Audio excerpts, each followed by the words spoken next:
Here we are. It's Wednesday. It sounds like crackerjack, doesn't it? It's Friday. It's 5 to 5. It's Wednesday in St Leonards on Sea. It's Wednesday morning in St Leonards. And good morning. Good morning. Dawn Dublin, hello. We have Dawn Dublin. We are so lucky. Dawn Dublin in the house. Woo, woo, woo. I love that. So, I remember you. Little segue into music, which I'm not going to sing. From you so generously used to run the St Leonards Film Society. Way back when. Yeah. You did. I think that was a bit mad as well because we set that up and I was pregnant with my third child at the time. I was like, actually, yeah, I love the Electric Palace Cinema. But it was, so far away it felt from St Leonards, and especially because for kids cinema, it was just like, where do people go for cinema? And then we went to the Odeon sometimes, but at that time, which I don't think it happens so much now, when I used to walk, my feet would stick to the ground, and I would, so you could hear this noise of the stickiness of the ground, and it just felt very corporate. It just didn't feel like it had a soul. And when I was growing up, we lived near the Barbicans. We lived near the Angel, really. But the Barbican was one of the places that we would go to. We were really lucky to have both. Theatre was Sadler's Wells Theatre, and the Barbican was another place we could go for different. Yeah, so cool. And we used to go to Saturday morning kids club at different places. So when we were North London, then even when we moved to East London, and Saturday morning pictures was like a thing, like a really important thing for kids. It was like our space. It was amazing. Be away from the grown-ups. Oh my God, I used to love it, And so whether it was the Odeon or the ABC, Saturday mornings, we were just like, right, we're there. I was a minor. I was an ABC minor. It's amazing, right? Wow. And we were also part, so when we were in North London, the first experience I had was of being part of the Disney club. And so we used to have to sing that song, the that Disney damn song. song. It's engraved in my head. And I used to always dread when it was my birthday because they would always bring the kids up to stage, and I was so shy. I was like, I don't want to be on the stage, and so we would always have to go up, but it was really beautiful.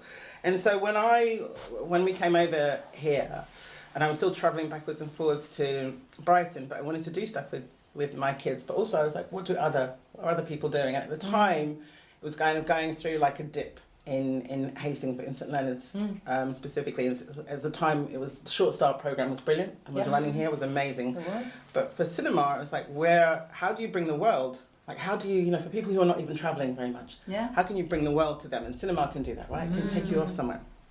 And it was that absence of any cinema in St Leonards that really bugged me. So I did some research. I like to do research. I did some research, and then I discovered that there had been about 9 or 10 cinemas in St Leonards. There were. Yeah. Like every corner had a cinema on it. I was like, how did we lose all of that? And it was just, progress of like VHS and different things, and that suddenly they started to fall by the wayside, became maybe like bingo halls, exactly. And so that was when I just kind of thought, well, what can I do? How can I feed into this? I'm not going to complain about it. I'm just going to, and I did complain initially, but I was like, that's not going to get us anywhere. How do we make this change? Take some action. Exactly. And so then it was just, trying to work out what does that look like, applying for a bit of Awards for All funding. So we got £10,000 to get some equipment, talking with some other people who are community builders, amazing people. And then we formed, the St Leonards Film Society, and became part of the national network of film societies. And we just started looking to see where could we do some films. And at the time, when we did this, so this was maybe 2009, and I was researching, I think, 2008 and 2009. But there was also this thing that had happened in the town called the Beard Initiative. And I don't know if you remember, but it was like it was meant to be like a... Beard. So BAI. Okay. Because this was where TV had been first, aired. Logie Baird, yeah, of course. Voilà. I'm with you now. And so the Beard Initiative was that Film South had wanted to set up a hub in Hastings, like a film hub in Hastings. Could have been like an amazing pivotal moment. And this Beard Initiative thing had happened. And when I was coming into trying to help set up the Film Society, it was during the fallout. So there had been like a massive scandal, some financial irregularities, it was like a bit shady. And no one wanted to talk to me about film. Not one person. Oh no. It was really crazy, actually. And I was like, what is going on here? And so my timing wasn't great for that. But I was really lucky that I met 2 people who were from Hastings Arts Forum. So one was Harry from Hastings Arts Forum, really lovely Harry, who was really keen and said, yeah, absolutely, if you'd love to come here and use the space, and you can do. And there was another person, oh God, is his name Roy? You know, on the seafront, there's a dedication to him in some shells just in front of, near Azure, what's his name? I feel like it was 3 letters. I can't remember, but he was one of the first people I met as well, and he talked about it, who then said, yeah, speak to Harry at the Arts Forum. Wicked. And so those 2 people were the only 2 that were just like, yeah, we can help, you know, we can support you to do this with space. And because space is like, it's such a valuable thing that we you know, the absence of it is problematic. And so that's how I got into doing the Film Society, and that was back in 2009, I guess. And we did, the Saturday morning kids clubs, and we did like the evening screenings for adults at the Arts Forum, and then we did pop-ups in different places, including the caves and the castle, and different places. So, They were great nights. Yeah, really lovely. They were so cool. I met you a bit later, I think, because it was over at Rock House when that was starting, and then the Observer Building when you were working there to enliven that space and occupy that space and make it electric with activity and fun, and that was a whole other thing. And then we talked about the Film Society that you'd put together at that point, I think. Because it was at the back of the Observer Building. There was, when we had the deck chair cinema, that's where that's it kind of was, we transplanted it there. But I forget that the Rock House, the days of, trying to, I guess, reinvigorate that area where there were just, these sort of empty buildings. But the Observer Building, I still, like, it's 10 years, and it always, I find this crazy that it's 10 years this year that we managed to bring that building back to life. Yeah. Like, empty for 30 years. Yeah. And then as a Full community, full of pigeons, but I felt like it was like a Tracy Emin installation, if I'm honest, because you know, there was like the bird guano, the mounds of it, and then there were these mounds of like white lightning plastic bottles. There were. I'd never even heard of white lightning, so then I had to find, never heard of it before. But the bits that really kind of scared me, because you never know like what happens in these spaces, was like really down in the vaults near the alley, and there were like mattresses down there, and then there were syringes, but then there were like dolls' heads and things, you know, it's just like a bit very sinister, wasn't it? It really, that bit was, but the beautiful thing about it is as we went higher, where there were shards of light that would come through, there would be these, people would do some street art or graffiti or something. Someone had, you know, they'd gone in there and they would just, where the lights came into and landed on a wall, they would put something there that was so beautiful, so stunning. And it was that was the saving grace for me with the building. The building itself I loved anyway, and one of my best friends is the great-great-granddaughter of F.J. Parsons. Really? But, and so, and we got, like, her grandmother, Gigi, we were able to bring her into the building. She talked about her grandfather, F.J. Parsons, and how when she was a little girl, she'd gone to his offices, and then she was introduced to former workers who came into the building. It was so beautiful, honestly. It was, like, one of the best things. You know, when you start to research, it's not only talking about, with the work that I do, talking about the people and the place, but it's also the buildings hold so many memories, a bit like water. Like water holds a memory, but the buildings, you know, they make places, and so we have to tell their stories, we have to do the research. And that was one of the most powerful things was, you know, when you talk about beneficial impact ripples, connecting the descendants of the former owners, and then aside from bringing the building back to life, but then connecting them with the people who used to work there, who always talked about it being a family. So many people met and married there. So many people had started as kids, like 16 or something, and then ended up as older people. Like their love for that building was like, and that the company was amazing. They're still here. Yeah. Really, really amazing. Yeah. Really, really amazing. So but that was a powerful moment, because the community brought that building back into life, and yet somehow the systems never really wanted to talk about that, to celebrate that and say, wow, look at our amazing community and what they did. It's one of the craziest things. We'll celebrate it here. I know. And you're still doing the kind of invigorating and bringing back to life. You've changed the tack, and it would be lovely to hear about your latest space that you're working with, through, together on. Because you're in everything. You've been in anything that there's been moving and shaking, and like you said, you know, bringing something back to life. You've been invariably, in some way, part of that. On the pulse of it. Yeah. Well, I think that. So I tend to go where other people don't. So I like to, the stuff that's hidden, the people that you're not seeing, the voices that you're not hearing. Yeah. So how do you speak for those people, or how do you share space, make space, but share space for those voices to be heard. And so when I think about it, you know, even when I was doing the stuff with the Film Society, it was creating environments for people to just kind of dream or be free or get lost. Do you know what I mean? It's like sometimes, you know, with the pressures of society and whatever's going on, can you go into a space where you kind of just get lost? And it happened, it was kind of magical like that, with not only with the films, because the films were, when we did that, we needed to know everyone's name, everyone's first name. Like that was a thing for us. Nice. And with the kids as well, so we wanted them to have ownership. If you want to have a drink, you just go down to, it was Relax Cafe at the time, wasn't it? Yeah. Go down to Relax Cafe, get your drink, come back, sit down, like we're really chill here. And what we did as well with the evening films was that we were using Skype at the time, and we would try and connect them with a director or a writer of a movie. Fantastic. And it was one of the most profound things, again, because now some movies people didn't really understand, but now we're like, well, we're going to have like a little Q&A afterwards. And we did the Skype thing because we couldn't afford, we had no other funding. No one else gave us any more support.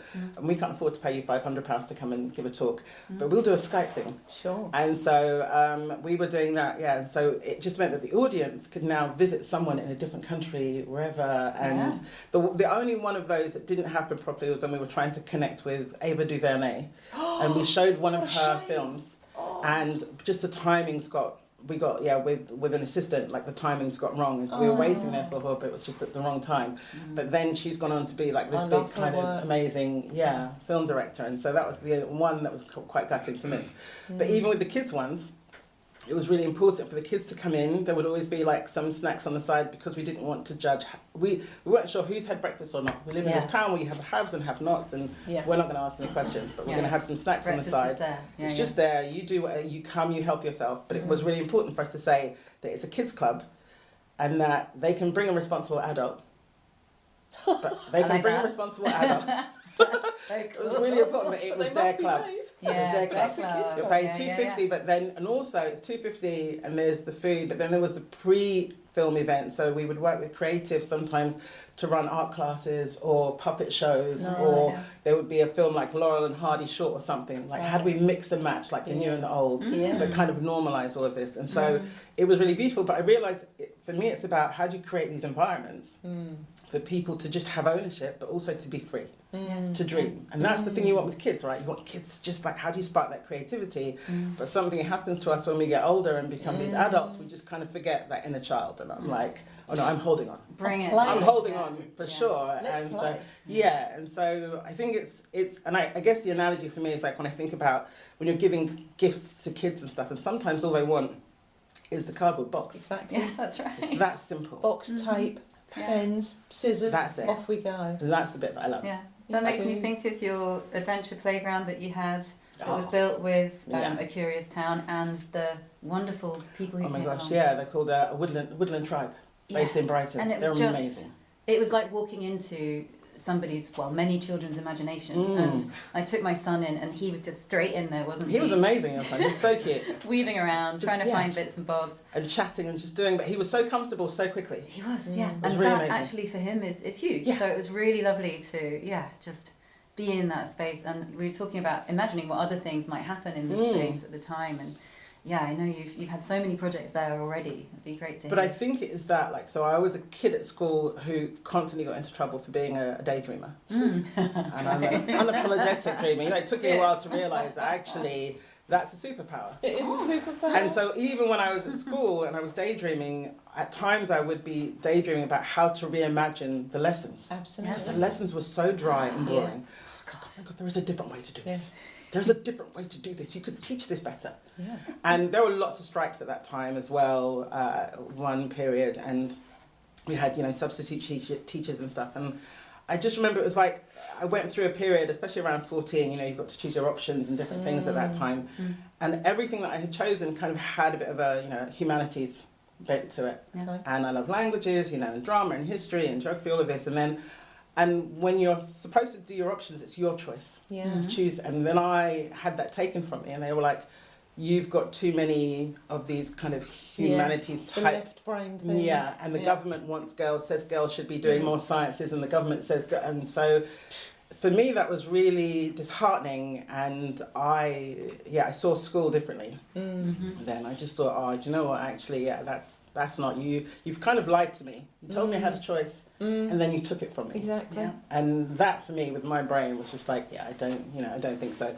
So when there was a moment where I was like, why am I even trying? Like, you don't really care. We've got all these substitute teachers, and you're having these strikes. And I remember sitting one time, and I remember thinking about this. I used to sign, like I could do my mum's signature really well. Yeah. So, and I was such an independent child. Like, I'll just do whatever. I'm the one girl, I've got 4 brothers, let me just do what I need to do. Yeah. But somehow they got to my parents, this letter got to my parents saying there's a, the parents' evening happening. Yeah. So for the first time, my parents came to the school and I was mortified. Oh my God, to sit here with my parents at the school. It's just, I'm like, thinking that I'm an adult kind of really, like I'm so smart. You could just talk to me. And we sat there, and I remember I had been going through this moment where I'd gone from being like, this kind of top level student to kind of having a bit of a, like, I'm like, why? They don't really care about us anyway. They're striking all the time. And so my grades had dropped. And I remember my teacher saying, and it's probably like getting B's or something, and saying something along the lines of like, Dawn's this really good student, really charismatic and everything, but, her grades have dropped, she could do better. She's good, but she could do better. And I sat there, and I looked at the teacher, and I was thinking to myself, and I didn't say this out loud, but I was like, but so could you. Yeah. And I was that's for me was a pivotal moment, because I was like, how often does that happen when you question the systems of authority? Absolutely. Big time. For me, it was just like, but you could be doing better, and I want to grade you. Yes. Yeah. But I don't have, like, no one's allowing me to do There's no it. structure for me to do that. And so how do you create the environment Yeah. where you are part of the decision making? Yeah. Where you can kind of reimagine and rethink the systems. And I think that's what I do. Yeah. It's like that change is very small, and there's a lot of arts and culture involved, and rethinking and reimagine. But the imagination for me is like, it's such a powerful thing, and we need to lean into it. And so that's what I do when I try and take on these spaces, even though I have so many obstacles and so many barriers and so many naysayers. Every so often it happens and it works. That the Observer Building is one of those examples. It's sat empty for 30 years. And as a community, it's an opportunity though, isn't it? Yeah. Every empty building is an Every empty building. Every empty space is an opportunity. It really is. It's bending the no, Yeah. isn't it? It's like, how do we get around that where there's a no in the way? Constant circumvention happening. Constantly, seriously. Yeah. But we're a town full of really, I always say this to people, we may be financially poor, and that's by design, but we are culturally and creatively rich. Absolutely. Hugely. And Gosh.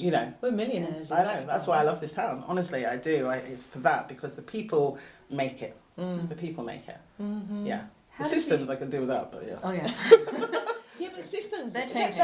The whole point of a system is that you discover workarounds. Yeah. And you're the queen of workarounds, aren't you? Come on, woman. You have to try. You have do. to try where I can. Yeah.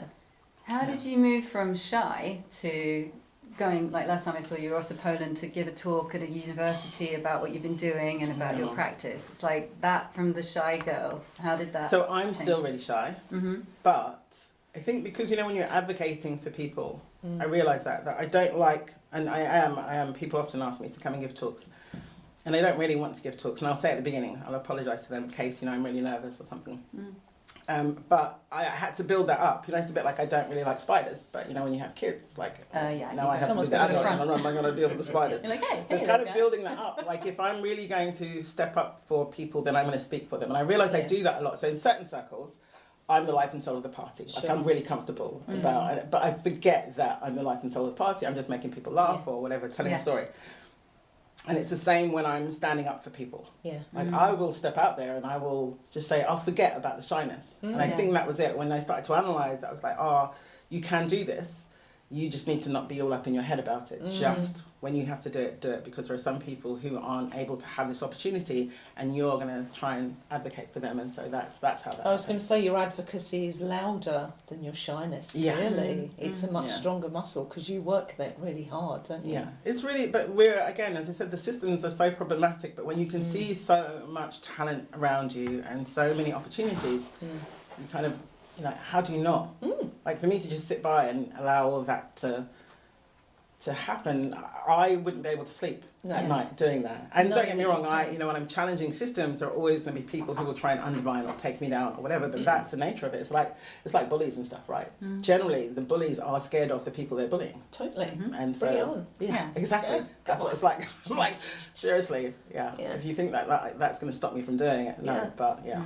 No, but it will give you rocket fuel that you need. It's really, it's just one of those things because you realise, this voice that often people will try and make seem like it's not important, clearly has some importance because you're trying to block and stop whatever we're Absolutely. doing. So Yes. I'm doing the right thing because it's got your energy. exactly. Isn't it? And when we're talking to Agitating, kids yeah. about that with bullying and stuff like that, it's like clearly something that you are doing is a problem for that person, but it's their problem. It's their Yeah. problem, yeah. It's their problem to deal with, but they're acting out in a certain way.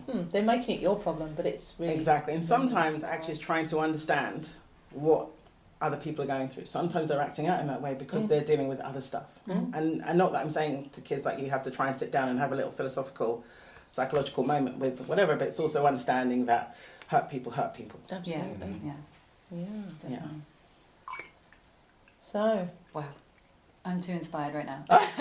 So many thoughts in my head. I know, do you know what I think of you though? It's really funny. I think of you when at the Observer building, and there are so many things that happened in that space, which is what I love because it was a complete community takeover.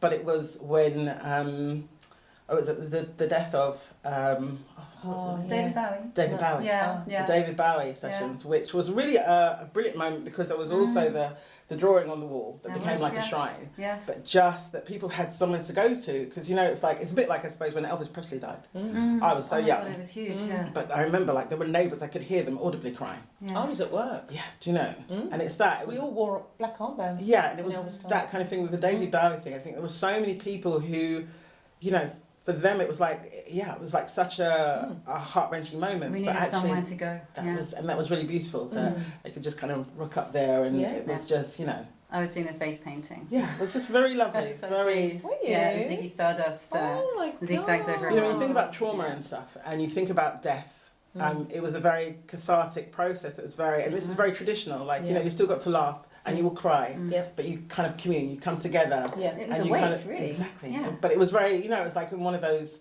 There'll be music and there'll be, it wasn't just like we have to. Yeah, there'll be really laughter, sad. music. It was so well yeah. held. It was It lovely. was really, really lovely, and so that's what I think of because it was such a beautiful moment. Really, really beautiful moment. Yeah. So I was pregnant then. I think I just about knew that I was pregnant. I was there, like face painting and modelling around a bit and dressed as a clown. yeah. That was fun.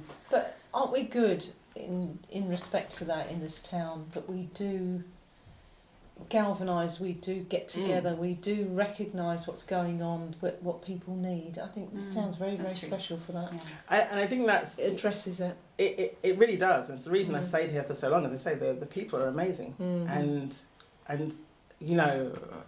there's so many creative thinkers and minds in this town, but who we lose a lot of that talent because they end up working outside of the town or they end up leaving the town, or we're not valuing what we have here and seeing it such a tangible kind of like this asset. And I think that when we take on some of the spaces and when nurturing like this growth and supporting people, what's really important is also to know when to move out of the way. It's like when you have kids, right? Yeah. You want those kids to kind of just do a little thing, and you need to know, ride that bike now. Yeah. Just do your thing. You might fall, but ride that bike. And so with Black Butterfly, which is the organisation that was set up during the mutual aid organisation that was set up during the lockdowns, the idea for us, as well as kind of these like impact ripples and like the power of these small acts to be part of something bigger, was also how do we support people until they're able to fly free? Yes. Yeah. Like what does freedom look like? And it might look like something different to different people, and how will we know? And partly is to open up our space and share it with so many different people. Yeah.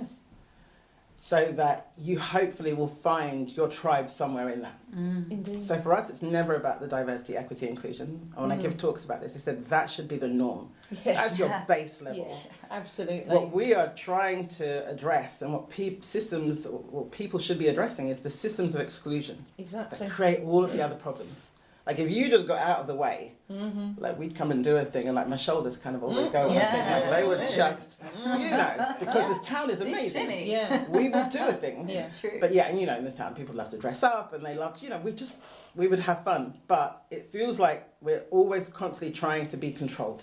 Yeah. Do you know what I mean? Like we need to control you, and I'm like, but why? Why do you need to control us? Like, People, what is that people underestimate that actually we're good. We're good. I mean, amazing. We're good. Amazing. We are Yeah. amazing. The things that people do, even with all of these blockages.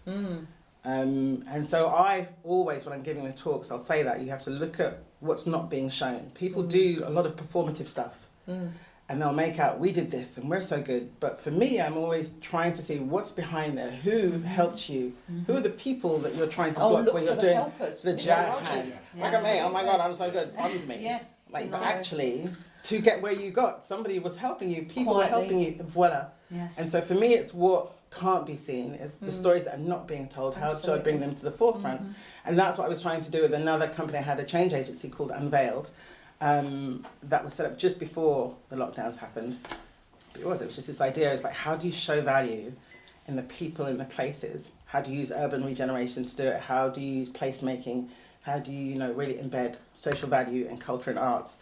And that one, I think, was just too way ahead of everything, for the the powers that be to kind of be like, no, we need to shut you down. Yeah. We need to, But, I'm just like, well, interesting really that, we ended up leaving. We had a place on Ponton Industrial Estate that was owned by the local authority, but then were forced into insolvency by the local authority for non-payment of rates and business rates and rent. But I was like, but we were applying for funding.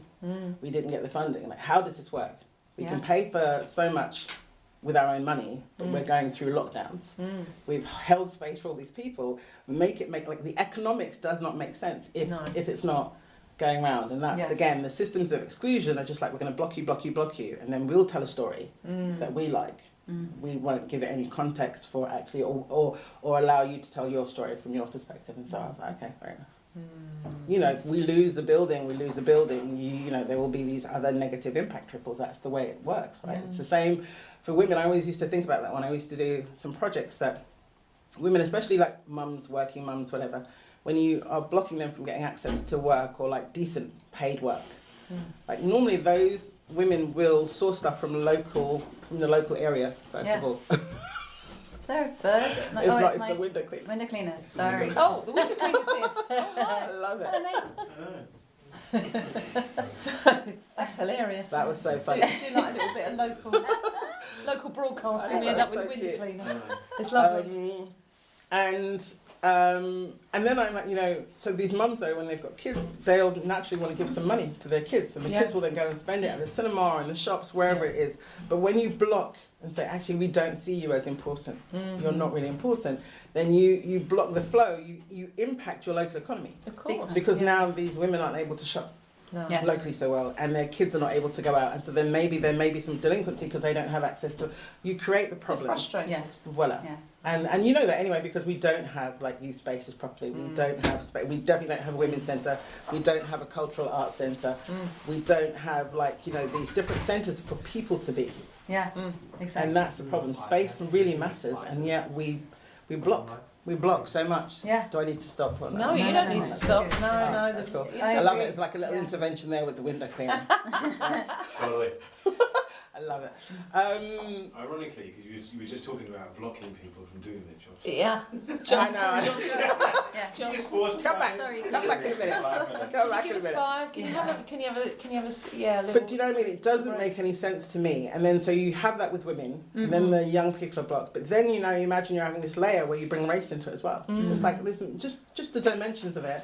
We're blocked all over the place, and instead of being able to feed it in, we're just like, okay, Let it we flourish. don't count. You're going to become a shadow society because we don't see you, we don't care about you. Until jazz hands, we need something about diversity. Let's get a photo. You're useful. I know. And so, and I think for me, it's like I don't care about the performative side of it. Like, I'll just do stuff quietly where I can. In the backgrounds, I quite like that, actually. Yeah. There are other people who love to be in the foreground, so, like, do what you need to do, that's fine. Yeah. As long as I'm doing the stuff that I feel is creating the beneficial impact ripples, then that's cool. Yeah, it's like anti-tokenism. It's like the opposite of the tick box, isn't it? None of that. Oh my gosh, You're definitely joining no hands. tick boxes. No. No tick boxes, no tick gaslighting, no, we don't want. No. Yeah. No, You're thank talking you. my language. Yeah. So, Black Butterfly. Yeah.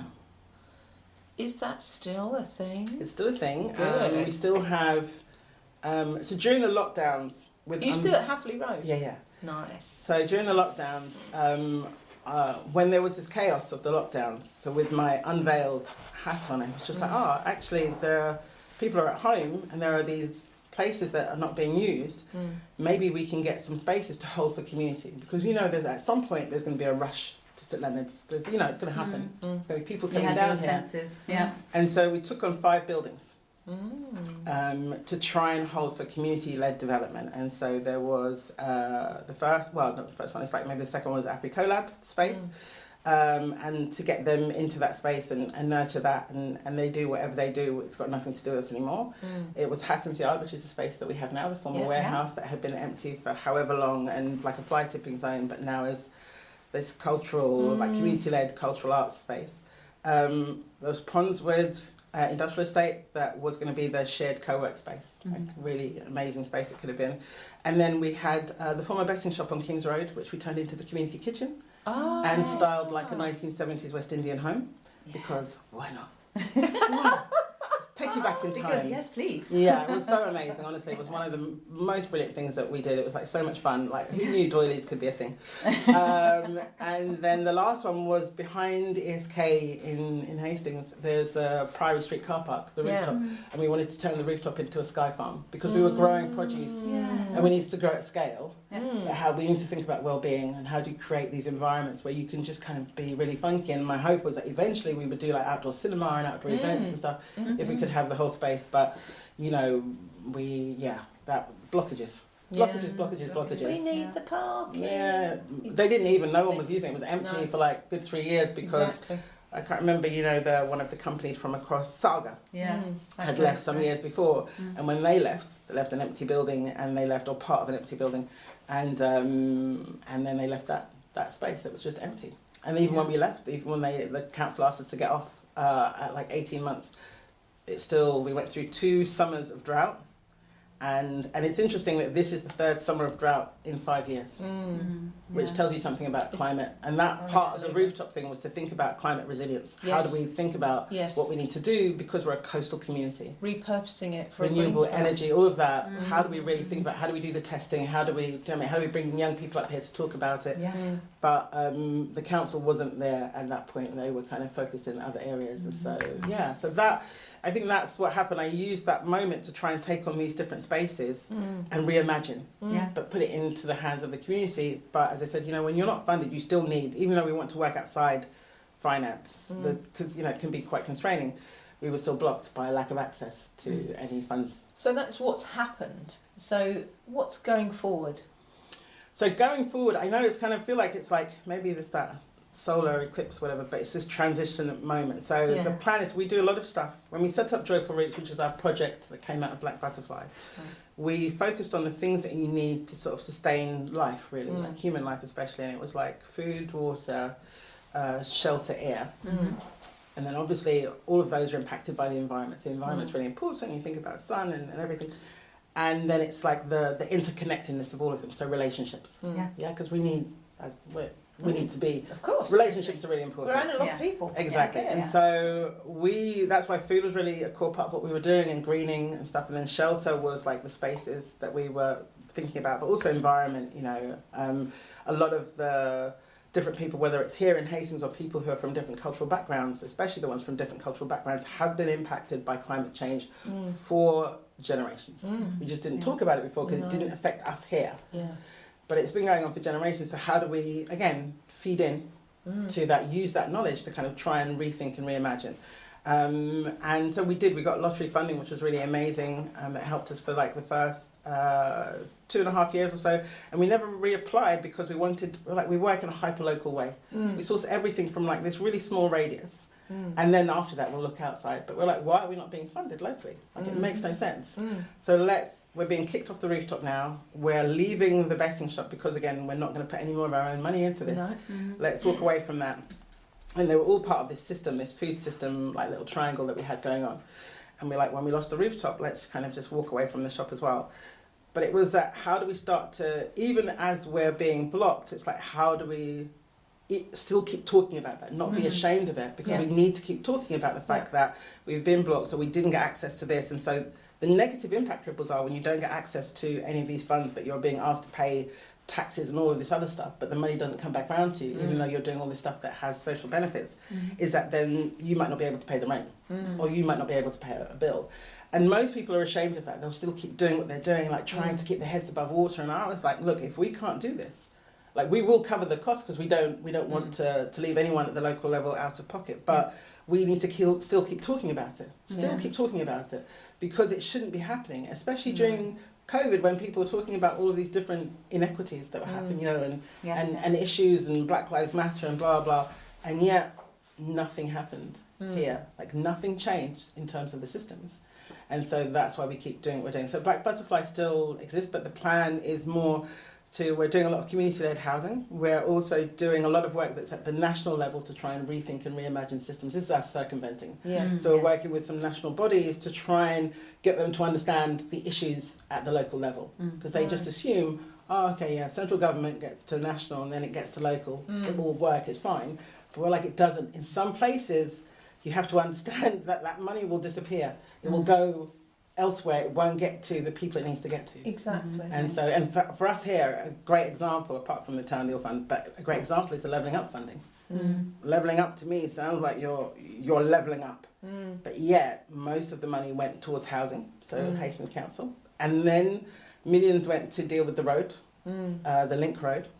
I don't know why, because it had so much money. And so suddenly, like, most of that money had already gone out the door. But it was helping to block, especially with housing, to block their financial deficit. But yet, for small people on the ground, if we have a financial deficit, like, they'll send the bailiffs. They'll send, like, however many people, I don't know, because of council tax issues and stuff like that, had bailiffs come around to them, especially after the lockdowns, you know, and they were like, we'll clap for you one week, and then the next week the bailiffs are coming to your door. And so it's that, really. We need to really rethink how we're treating people. And part of the work we do is thinking about this kind of collective care, collective agency, but also really radical care. Like really kind of, how do you take it back to how things used to be? The full circle. The simple. Keeping it simple. Yeah. So how do people get in touch with you? Because you've opened up, I'd say, a can of worms massively about what there needs to be in the town. If somebody sees this and they like, I like her, I want to help with what's going on, how would they do that? And so our website is not, well, we were redoing the website, and then I was like, actually, let's just leave it for the moment, because it's again, there's that performative thing, like I don't want to keep trying to, and we do so much, like just trying to update it, we've kind of got to get someone to come in and sort it for us. But yeah, so we are on Instagram, we are also on Facebook. We don't use it that much, but we do use Instagram a lot more. But yeah, people can message us that way, or just hello@blackbutterfly.org.uk, and Wonderful. Nice. it'll get through to us eventually. Don't give up, darling. No, you're not gonna. I just need to rethink how. Sometimes I just kind of have to move, and part of that is, like I just say, I think I need to be maybe somewhere a little bit more like in the tropics, a tropical setting, but I'll still do the work of helping and advocating and supporting this change, but maybe it needs to be somewhere where I need some where sunshine. you get some nourishment. Yes. Also, like, you know what I mean? Like, I'm my melanated skin tells you that I was not really meant to be here when it gets, especially when it gets cold. But, you know, knowing that, like, now there are all of these issues around migration and things like that, again, it gets really frustrating because we don't need to be here. The systems are using that to stoke dissent between people, and it's really frustrating that when you have groups like ours that are trying to do the work of bringing communities together and we're still ignored or we're omitted from conversations, you're like, well, of course this is going to happen, it's going to keep happening, because you're not addressing the fundamental issues and you're not supporting the groups that are there that can do the work, or the communities. So what I'm hearing, really, the theme here, because we could sit here for hours. This might be Dawn Dublin Part 1. I see it. Black Butterfly. Yeah. The theme here is I've lost the theme now. It's gone straight out of my head. Is finding a way around it. Yes. So we're working around. And give yourself some time out, but actually find, there's always, because when you've got a creative mind, it doesn't stop working. Not at all. It just keeps finding another way. So the theme is please stop blocking us. In Yeah. fact, not please stop blocking us, just stop blocking us. When I gave a talk at the beginning of the year at this Oxford Real Farming Conference, and I said, I sit in meetings sometimes where I know that people are just talking and talking and talking, and I just think to myself, but all you really need to do is just get out of the way. Get out That's of the way. all you have to do. That's it. Get out of the way. Yeah, Yeah. open up. Yeah. Yeah, that's it. Thank you so much, You're Dawn. welcome. You are incredible and you rock. An Right, do enormous we do another? inspiration. We're gonna do cheers. We're really lucky to have you here, Dawn Thank you. Dublin, Black Butterfly. And thank you for the storytelling that you're doing. Honestly, it's wonderful. Oh. Really, really brilliant. Seriously, I know I Okay. sort of maybe messaged you and said that, but the storytelling and having this as an archive, like capturing is an people's archive. stories, That's it's the like whole it's what we need. All the Thank voices will you. be taken down. Thank you. Not Feedback. celluloid anymore, but it's No, but you know, yeah. it's Thank really you. important. So, Oh, bless you. Well, thank you for being a part of it. Yeah, Thank you so much. our town has plenty. Yes, Thank you, definitely. Dawn.